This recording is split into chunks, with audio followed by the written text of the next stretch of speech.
કે જે મસ્તી આંખોમાં છે એ સુરાલયમાં નથી હોતી, અમીરી કોઈના દિલની આ મહાલયમાં નથી હોતી, શીતળતા પામવા ક્યાં દોટ મૂકે છે માનવી જે મા બાપની ગોદમાં છે ને એ તો હિમાલયમાં નથી હોતી મારા વાલા. શબ્દો તો સમજાય તો મજા છે. જે શીતળતા જે ઠંડક મા બાપની ગોદમાં છે ને હિમાલયમાં નથી હોતી મારા વાલા. અને જે દિવસે તને શીતળતા મેળવવાની ઈચ્છા થાય ને તારી માના ખોળામાં માથું મૂકી લેજે મારા બાપ, અને માનો આંચલ જો તારા માથા પર પડી જાય ને તો એના જેવી શાંતિ તને દુનિયામાં કોઈ નહીં આપી શકે. બરાબર માવતર છે ને તો માવતર છે, એની તોલે કોઈ નહીં આવે છે. મારા હેમંતભાઈ ચૌહાણે બહુ સરસ ભજન ગાયું છે, મારી જનેતાને તોલે કોઈ ના આવે. બીજી બધી લુખા લાડો લડાવે, બાકી મારી જનેતાને તોલે કોઈ ના આવે. સાહેબ એ માનો એક પ્રસંગ દીકરા માટે એક પ્રસંગ રજૂ કરું સાહેબ. મને બહુ ખરેખર મને બોલવાની મજા આવે છે, કારણ કે મારે જે સાચી વસ્તુ મારા મગજમાં પડી છે ને પીરવવાની જગ્યા મળી છે. તમારી પાસે રૂપિયા વધી ગયા હોય ને તો એના બેંકમાં ઠેકાણા છે, તમે બેંકમાં જમા કરાવી શકો સાહેબ. ઘરેણા બહુ વધી ગયા હોય ને તો એ બેંકમાં લોકર ખોલાવીને મૂકી શકો, પણ અમારા કલાકારોએ શબ્દો મૂકવાની જગ્યા નથી સાહેબ, ગોતવા જવું પડે જતા. કારણ કે એવા ભાત ભાતના કલાકારો નીકળ્યા છે ને સ્ટેજ ઉપર હૂંથણા ફાટી જાય ત્યાં સુધી કૂદકા મારે. બોલો ભજન ને ભજન નથી રહેવા દીધું સાહેબ. અમારા કવિઓના તો હૃદય રડે છે, હૃદય કંટાળીને રડતી સુરત મેં ઘણા ધનવાન જોયા છે, કઈક સંતોના લેબાસમાં મેં શેતાન જોયા છે, કવિ કે દુનિયા આખી નથી પાછી મેં ક્યાં ઇન્સાન જોયા છે. પણ આપ સૌ ભક્તોની ભાવભીની આંખોમાં મેં તો આજે અલખ ધણી ભગવાનને નિહાળ્યા છે સાહેબ. આ ભક્તોની જગ્યા ઉપર બેઠા છે અમે સાહેબ. એક પ્રસંગ મારા બેન જો આર્ટિસ્ટ કદાચ ફ્રી થઈ ગયા હોય તો આવો તો સારું રહેશે થોડું, કારણ કે પ્રસંગ કરવું છે. મને એક 5 વર્ષનો દીકરો હતો સાહેબ, ધોરણ પાટી જેવું ગામ, અમારા સુરેશભાઈ જેવો અલખનો હોટલો જેવો દરબાર, અને 5 વર્ષનો દીકરો સાહેબ. બરોબર 8 મહિનાનો સમય, કાળા દિબાંગ વાદળા આકાશમાં આમ આટા લઈ રહ્યા, ધીરે ધીરે ધીરે ધીરે ધીરે ઝરમર ઝરમર ઝરમર ઝરમર ઝરમર મેવડાનો વરસાદ થયો મારા.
દીકરાની માને ફરિયાદ કરવા દે. સાંભળજો સાહેબ, માને દીકરાનો સંબંધ કેવો હોય ને, મા દીકરા માટે શું કરી શકે એવી વાત છે.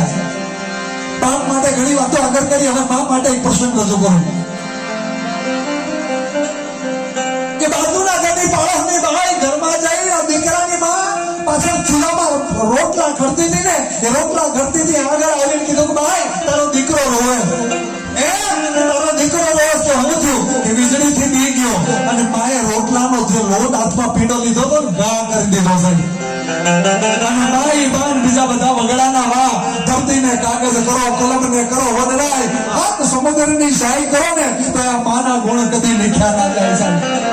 માણસ છે ને માં, એને કોઈ કામ કરવું હોય ને તો દીકરાને એક નાનકડું રમકડું હાથમાં પકડાવી દે, પણ દીકરું હોય ને બહુ તો કારણ ખાલી 5 મિનિટ રમકડાથી રમે, એથી વધારે રમે નહીં. એ 5 મિનિટ રમકડાથી રમે ત્યાં સુધી માં કામ કરી લે, પણ એ રમકડાનો ઘા કરીને પાછું દીકરું રોવા માંડે ને એટલે માં ઠામ ઉટકતી હોય ને ઠામ પડતા મૂકીને પાછી દીકરા આવે હજુ બેટા અને બીજું રમકડું લઈને માઈને હાથમાં આપે અને ઠામ ઉટકવા બેહે અને ફરી 5 મિનિટમાં રમકડું ફેંકી દે અને પાછું રોવા માંડે પાછી માં દરથી લોટ મૂકીને આવે આવું 4-5 વખત થાય ને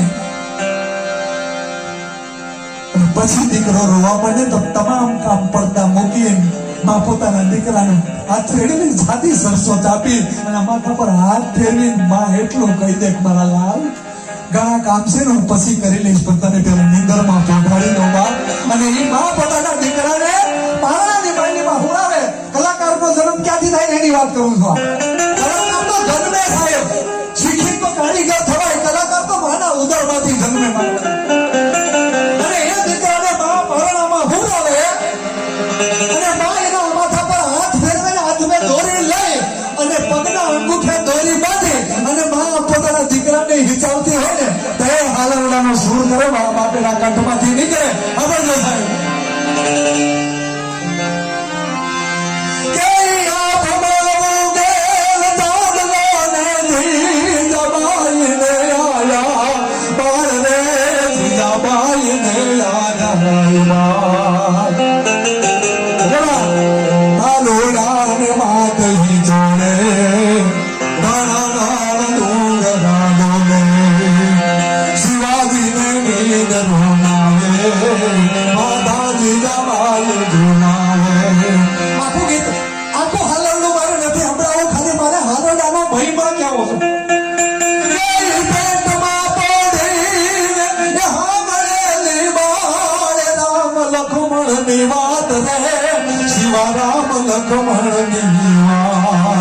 માતાજીએ મોકથી કીધી એની હોગત દીધી માતાજીએ મોકથી કીધી એની હોગત દીધી માના કંઠમાંથી હાલરડાના બે શબ્દો નીકળે ને એ 6 મહાનું છોકરું હોય પારણા ફોડ્યું હોય એના કાનની અંદર શબ્દો સંભળાય અને એ શબ્દો ઉદરમાં જાય તે દિવસે સંગીતનું બી રોપાઈ જાય કલાકાર કોઈ બને ને માના ગુણથી જ બને માના આશીર્વાદથી જ બને માની કરણીથી જ બને માના ઉદરમાંથી જન્મ લે ને એ જ કલાકાર થઈને જન્મે બાકી આ દુનિયામાં કોઈ કલાકાર બને ને એ માના કંઠના શબ્દો 6 મહાનું છોકરું સાંભળે અને એ બી કંઠમાં રોપાઈ જાય પછી જે માણસ એ રોપેલા બીને જેવું ખાતર પાણી કરે એવું મેળવે તો કોક હેમંત ચૌહાણ જેવો પાકે કોક કીર્તિદાન ગઢવી જેવો પાકે એનાથી ઓછી પૂજા કરે સેવા કરે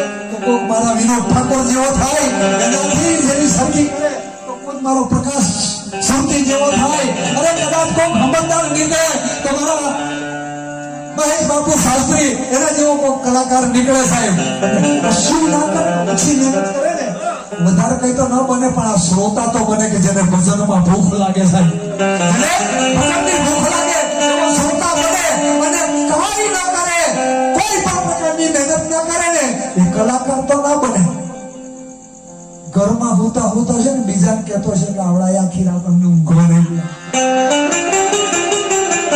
એટલે મારા કવિને કહેવું પડ્યું કે કલાકાર જન્મે થવાય નહીં તો ભજન તો થઈ જાય એને કરાય નહીં સાહેબ એટલે એ વાત તમને કરતા હું બીજે માટે નીકળી ગયો છું સાહેબ કારણ કે આજે મને ઉપડી હા તો આ ખોરડું એવું છે કે કંઈક નવું મને જોડે મગજમાં આમ વિચાર આવે છે આમ તો ઉંમરના હિસાબે અમુક વસ્તુ ભૂલી જવાય ક્યાં પહોંચ્યો તો એ વાત ભૂલી ગયો મારી વાત ક્યાં ભૂલી ગયો પાછળ સોરી યાદ આવ્યું મોરારી બાપુ કથા કરતા એક વાર કહેતા હતા કે પબ્લિકમાં પૂછ્યું કે આપણે ક્યાં પહોંચ્યા હતા તો એક જણો કે તો તમારે યાદ રાખવાનું કે અમારે પૈસા તો તમે લ્યો એ મને યાદ આવ્યું કે 5 વર્ષનો દીકરો હતો ને એ સાહેબ આંખનો આંબો રડતો તો માએ હાથમાં પીડો હતો ને ઘા કરી દીધો દરદરથી ડોલ મૂકી અને વરસતા વાર હાથને હારીને માએ પોતાના દીકરાને ઉચકી છાતી ઘરવો ચાપી દીધો માથા પર હાથ ફેરવો બેટા દઈ ગયો બેટા કોનાથી દીધો વીજળીથી કાંઈ ચિંતા નહીં હવે હું આવી ગઈ છું એ વરસતા વાર હાથ મેં ફળિયા વચ્ચેમાં પલાઠી વાળી બેહી ગઈ પોતાના દીકરાને ખોળામાં લીધો સાહેબ 5 વર્ષના દીકરાને ખોળામાં લીધો ને પછી પોતાની હાડીનો પાલક જો છેડો જે હતો ને એ દીકરાના માથા પર આમ ખાલી નાખ્યો અને માએ એક શબ્દ કીધો બેટા હવે તારી મશીન કહી દે નામ પ્રકાશ ભાઈ આવી જાય કે હવે તારી વીજળી કહી દે એનામાં તાકાત હોય તો તારા સુધી પૂગી શકે. દીકરાને વિશ્વાસ બેહી ગયો કે મારી માનો આંચલ મારા પર પડ્યો છે, હવે વીજળીના બાપની તાકાત નથી. એ અભાળો મારા ખોળામાંથી બેઠો થયો સાહેબ. અને જે બાઈ ફરિયાદ કરવા ગઈ હતી ને એના ઘરે ગયો કે કાકી મારા દીકરો, એ 5 વર્ષનો દીકરો ઘોઘવાટા કરતો હતો. કાકીએ વિચાર કર્યો કે હમણાં રડતું હતું ને આ ઘોઘવાટા ક્યાં કરે. કાકી બારા આવ્યા. હું છે? મારી માને ફરિયાદ કરવા તમે ગયા હતા? ક્યાં? દીકરો બી ગયો એવું કીધું તમે મારી માને? ક્યાં? મારી માએ લોટનો પીડો ફેંકી દીધો, મારા બાપ માટે રોટલો બનાવતી હતી અને આવી મને આગળ ઉચકી લીધો, આગળ મને ખોળામાં લીધો. જા તારા તાકાત હોય તારી વીજળી કહી દે, એની તાકાત હોય તો મારા હુદે આપી જાય. કાકી વિચારમાં પડી ગયા કે આમાં હિંમત આવી ક્યાંથી. કાકી કે બેટા તને કીધું કોણે કે હવે વીજળી ન આપી શકે? કે કોઈને કહેવાની જરૂર નથી, મારા માથા ઉપર મારી માનો આંચલ પડ્યો છે ને, હવે વીજળી તો હું કોઈના બાપની તાકાત નથી આ દુનિયામાં કે મારા સુધી પહોંચી શકે સાહેબ. આ શક્તિ છે ભજનની મારાવાળા, અને આ શક્તિ છે માવતરની. જે માવતરે તમને આ દુનિયામાં જન્મ આપ્યો છે ને, એ માવતરથી વિશેષ દુનિયામાં કોઈ ભગત કે કોઈ ગુરુ કે કોઈ સંતને કે કોઈ પરમાત્માને ગોતવા જવાની જરૂર નથી સાહેબ. અંતરથી હાકલો કરો તો ચીથરા ઢીકલા તણા પણ બોલે સાહેબ, પણ એ તમારાથી હાકલો અંતર. એટલે કીધું પ્યાર કરી લે, પ્યાર કરી લે, શું કોઈ તારો યાર નથી. ગોતી લેજે બાપ, ભીતર છે ક્યાંય બહાર નથી. ભક્તિ તો ખાંડાની ધાર છે ને, પણ એક સંતે કીધું છે ભક્તિ ફોરડા કેરી પાંખડી છે, જો કરી શકો તો સાહેબ. ભજન આવા આગળ થાય તો ભજન કહેવાય. ભજન ઠામી ઠેકીને ઊભા કરો ને એમાં અવાજ ના હોય પ્રકાશભાઈ. અને બીજી વાત ભજનની મજા એ છે, કરાવનારનો ભાવ કેવો છે ને એના ઉપર કલાકારો હોય ડિપેન્ડ કરે. પૈસાથી પ્રોગ્રામ નથી થતા. ભજનના સાચા પ્રોગ્રામ પૈસાથી એકલાથી નથી થતા. કરાવનારનો ભાવ સાચો. આ વાતો અમે કોઈ જગ્યાએ કહેતા નથી, કારણ કે સાંભળનારો વગ નથી મળતો અમને. તમે મળ્યા છો ને, ખરેખર બહુ અંતરથી વાત કરું છું કે આ સાચી વાત તમારી સામે મેં રજૂ કરીને એક 3 રાઉન્ડમાં બેઠા પછી 3 વખતે અલગ અલગ વસ્તુની મારે રજૂઆત કરવી હોય ને તો મારે જગ્યા જોવી પડે તો થાય, બાકી નહીં થાય. કવિ તો એટલે કીધું કે શબ્દ એક શોધો તો આખી સરિતા નીકળે, પણ શબ્દ વધવો પડે છે. એક શબ્દ ગુરુદેવ કા તાકા અનંત વિચાર, એમાં થાકી જાય મુનિજન પંડિતા જેનો વેદ ન પામે પાર. શબ્દ સદગુરુ પાસેથી મળે, પણ એ શબ્દને સાર્થક કરવાનું તમારા મારા હાથની વાત છે. જો કરી શકો તો શબ્દ એક શોધો તો આખી સહિતા નીકળે, કુવો એક ખોદો તો આખી સરિતા નીકળે. અજબ તાસીર છે ભારત દેશની ભૂમિની, અહીં મહાભારતમાં આવો તો ગીતા નીકળે સાહેબ. અને હજી ધબકે છે ક્યાંક લક્ષ્મણની રેખાઓ. રાવણ જેવા રાક્ષસોની કમી નથી સાહેબ. પહેલે તો એક જ રાવણ હતો, અત્યારે ડગલે રાવણ હામાં મળે. હજી ધબકે છે ક્યાંક લક્ષ્મણની રેખાઓ. રાવણ જેવા રાક્ષસોની કમી નથી. પણ આ ધોરણ પાડી જેવું ગામ હોય, અમારા સુરેશભાઈ જેવાનો મકાન હોય, અને આ ધરતી હોય, અને આગળ જનક જેવો કોઈક બાપ આવીને આ ધરતી ઉપર હળ ખેડે ને, તો આ જેટલી મારી માતાઓ બહેનો દીકરીઓ બેઠી છે ને, એમાંથી કાલે કોક સીતા નીકળે સાહેબ, એમાંથી કાલે કોક સીતા નીકળે. મારી વાડીને વિરામ આપતા આગળ ભજનના કાર્યક્રમના દોર ઉપર નીકળતા પ્રકાશભાઈને વિનંતી કરું, આવો મારો બપૈયો, તમને મોત આવ્યો કુસુમને અનુરૂપ ભજન એક જોરદાર તાળીનો ગડગડાટ પ્રકાશભાઈ.